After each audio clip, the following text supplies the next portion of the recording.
গল্প পিশাচতলায় সেই রাতে। কলমে শতাব্দী বিশ্বাস। তপেশবাবুকে গোবিন্দপুর মোড়ে নামিয়ে দিয়ে গাড়িটা ধুলো উড়িয়ে হুশ করে তার গন্তব্যে বেরিয়ে গেল। ভাগ্যে সেই গাড়িটা পেয়েছিলেন, না হলে আজ সারা রাত বালুরঘাট বাস স্ট্যান্ডে কাটাতে হতো এই পৌষের কনকনে শীতে। ভাগ্য ভালো বলতে হবে তপেশবাবুর, না হলে এই দিকে এত রাতে গাড়ি চলে না। সন্ধ্যা 7টায় শেষ বাস ছাড়ে। প্রায় 1.5 মাস পরে বাড়ি ফিরছেন। কাজের জন্য তাকে মালদায় থাকতে হয়, তবে রোজ দুবেলা নিয়ম করে বাড়িতে কথা বলেন উনি, শুধু এই শেষে 10 দিন ছাড়া। এই কদিনে দিনে 2-3 মিনিটের বেশি কথা হয়নি, তাও অন্যের ফোন থেকে। হঠাৎ মোবাইল চুরি হওয়ায় খুব বিপাকে পড়েছেন তিনি। মালদার এক চালের গোডাউনে সামান্য খাতা লিখে কতই আর পান। বিঘা 3 ধানি জমিয়ে আছে বলে সংসারটা টেনে টুনে চলে যায়। গাড়ি থেকে নেমে যে ভ্যান রিক্সা কিছুই পাবেন না সেটা তপেশবাবু জানতেন, তাই 2 পাই ভরসা। এখনও মাইল 2 হাঁটতে হবে, কিছুটা ফাঁকা মাঠ আর কিছুটা পাড়ার ভেতর দিয়ে। তপেশবাবু বেশ জোরে জোরে হাঁটতে লাগলেন বাড়ির দিকে। পুরো রাস্তাটাই ধানি জমির মাঝখান দিয়ে গেছে। কিছুটা দূরে দূরে 8-10টা বাড়ি নিয়ে একটা করে পাড়া। কাল বাদে পরশু পৌষ সংক্রান্তি, তাই 2 দিনের ছুটিতে বাড়ি এসেছেন। সাথে এনেছেন মুর্শিদাবাদের খেজুর পাটালি। এক মনে রাস্তা হাঁটতে হাঁটতে নিজের গ্রামের কাছে প্রায় চলেই এসেছেন।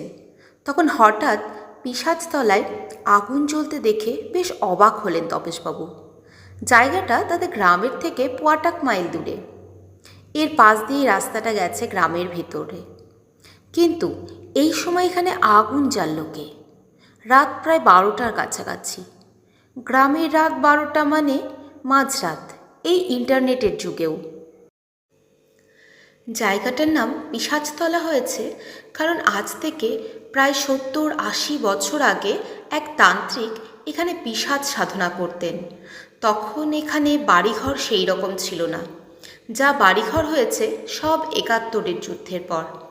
পাশেই বাংলাদেশ বর্ডার হওয়ায় সেই অস্থিরতার সময় অনেক হিন্দুই ওপার থেকে এপারে এসে এইভাবে মাঠের ধারে ঘর বাঁধে, যা ছোট ছোট গ্রামে পরিণত হয়েছে। তপেশবাবুর পরিবারও তাই, শুধু তার বাবা আর ঠাকুমাই পালিয়ে আসতে পেরেছিল। ঠাকুরদা রাস্তাতেই প্রাণ হারান। সেই তান্ত্রিক এই ফাঁকা জায়গায় যখন সাধনা করতেন, তখন বলির জন্য আশেপাশের বাচ্চাদের ধরে এনে বলি দিতেন। এ কথা কোনোভাবে জানাজানি হওয়ার পর আশেপাশের গ্রামের লোক ওই তান্ত্রিককে বেঁধে পুড়িয়ে মারে। সে অনেক কাল আগের কথা। তখন এখানে সব ফাঁকা মাঠ ছিল।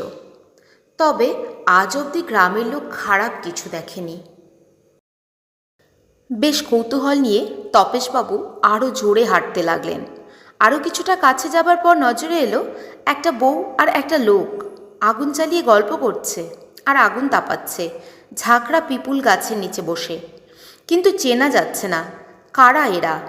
এই ঠান্ডায় মাঝরাতে এখানে আগুন জ্বালিয়ে বসে।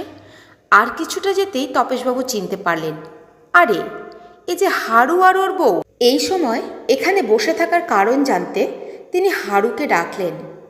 এই হারু, তোরা এই সময় এখানে কি করিস? কিছুই না, এই 2টা সুখ দুঃখের কথা কই। তাই বলে এখানে এখন? ওই বাড়িতে মেয়ে জামাই আসিছে, 2টাই ঘর, বেটার ঘরে বেটা আর আমার ঘরে মেয়ে জামাই রে থুইছি, তাই এখানে বসে 2টা কাজের কথা কইনি দুজনে। বাড়ি যাবি কখন? কথা শেষ হয়নি?